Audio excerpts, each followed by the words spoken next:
Hi, this is Jason Molesky. In this example, we'll take a look at computing a test statistic. Now consider our free throw shooter. Recall that in an SRS of 53 throws, the virtual player made 32. Let's calculate the test statistic. The first thing we need to do is find the sample proportion. In this case, 32 out of 50 works out to a value of p hat equals 0.64.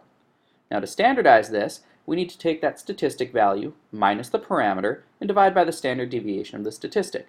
Recall the claim was that he would make 80% of the free throws, so the parameter in this case is 0.80.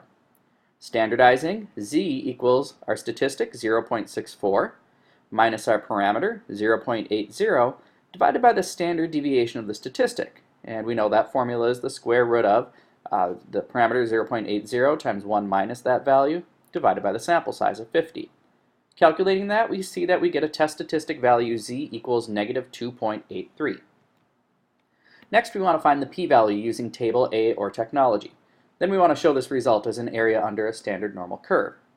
Well, using table A, we can find that the p-value is the probability of z being less than or equal to negative 2.83, in this case 0.0023. On a normal curve, we would shade the area to the left of that z value. So we have a mean of 0 under the standard normal curve, a standard deviation of 1, and we can see that the z value of negative 2.83 falls pretty far to the left. Shading to the left, we have our area 0.0023. Not very much area there for a very low probability. So what that means is if the null hypothesis is true and the player really does make 80% of his free throws in the long run, there's only about a 0.0023 chance that he'd make 32 or fewer of 50 shots just by chance alone. Seems fairly unlikely. In a few more examples, we'll take a look at how to really interpret that p-value.